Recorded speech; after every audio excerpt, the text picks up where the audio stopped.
My name's Alex Whitkin and I drive two Bug-Eye WRXs. Come on, let me show you the red car back here.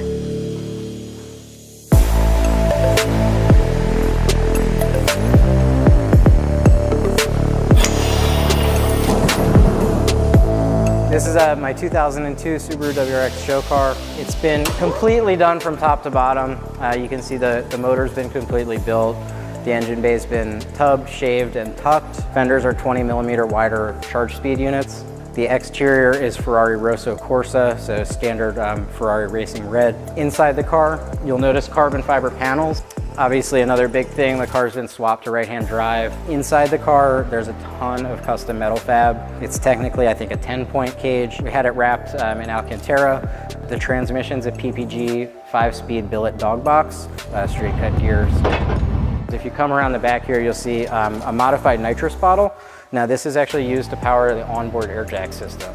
The car, as far as we know it, is the only car in the world that runs a fully enclosed system, meaning that there's no external bottle. It runs compressed nitrogen off of the bottle that's in the car to lift the car up, to make for easy wheel changes and things of that nature. So it's got two fuel systems in it. It runs an aftermarket ATL fuel cell mounted underneath the bumper, which you fill with this dual dry brake system, but the idea being you flip a switch and it cycles from one tank to the other, allowing you to get more power on the fly without having to sort of stop and change boost levels and things of that nature. You can see in the driver compartment we've got a bunch of things that are very driver-centric, so stack cluster to make sure you know what's going on, and you can see the access port version 3 sitting on the seat there. We're really planning to dig into that, get the car tuned up, running really perfect with that in the next couple of days.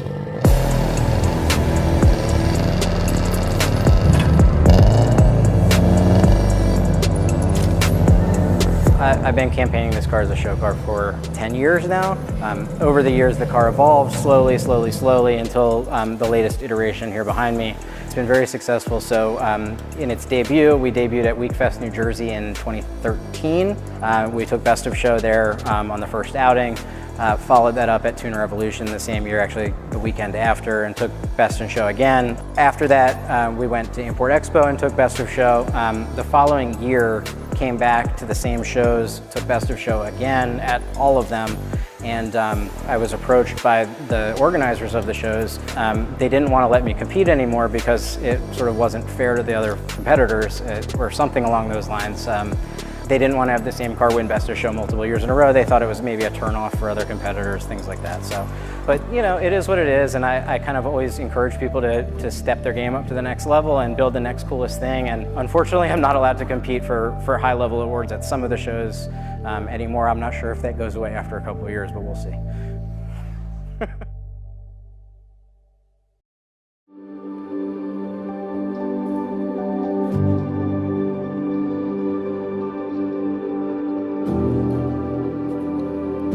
My name is Jermaine Riddick. Turbo Excess, we are a Subaru kind of centric company. We are Subaru guys. So we wanted to be affordable, but give you great performance for the money that you spend with us. And I think we do a great job of making affordable performance part for Subaru. We met Alex when he was young and he started to build his first WRX, which went from a street car to a mild street car, then to a race car, then show car. His show car has gone so far, he would like to have something that's drivable and doesn't have to worry about. This particular car I bought last summer, so I've had it for about a year.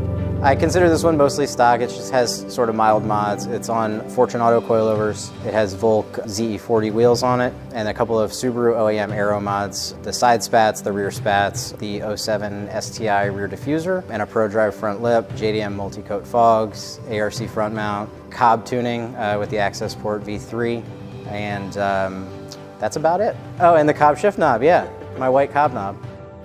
Turbo XS is going to be helping me out with an upgraded turbo. We're probably going to keep it something sort of streetable daily driver level, so maybe a nice 16G, maybe 18G, we'll see. I think the goal would be, you know, 280, 300 wheel horsepower, again, something pretty streetable.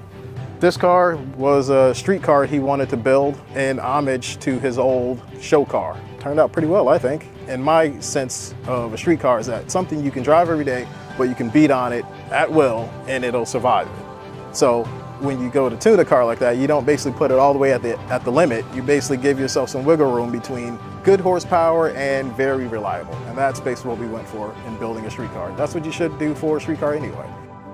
Cobb's the only engine management system that I tune. I think it's by far the best thing on the market for Subarus.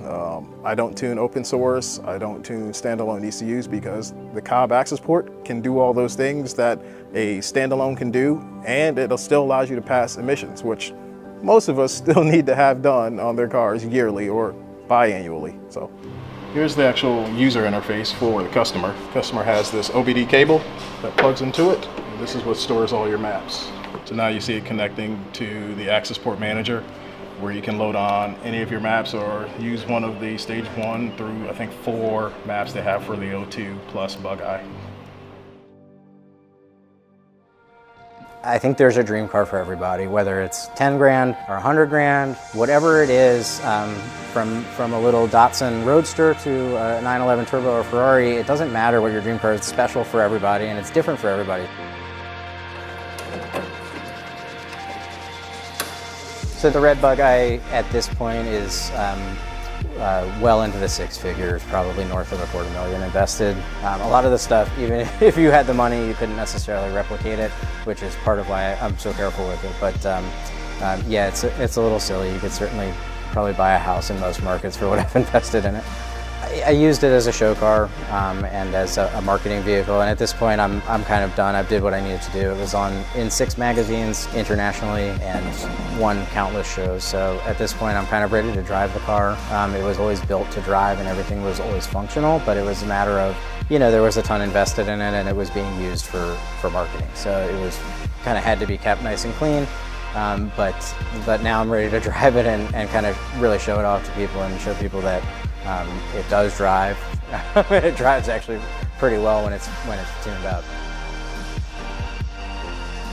Yeah, I mean, I think a build like that, I don't want to say is once in a lifetime, but it's certainly circumstances. It made sense, and it was a slow evolution over time. It wasn't just kind of we went from A to Z in a couple of years. It was literally a slow evolution and money invested over time. But no, I don't think you can ever, if you have a real passion for cars, I don't think there's ever any getting out. You know, it's going to manifest in one way or another. I have a son who's 2, and he's kind of carrying it on already. He loves trucks and Hot Wheels, and he's always got them in his hand and yells truck and car and stuff like that. So it's fun for me to kind of watch it get past the next generation. I'm excited for him to like grow up and see what he likes and what cars are going to be out that he's lusting after. And kind of watch the cycle go, but yeah, it's something that stays with you forever, I think.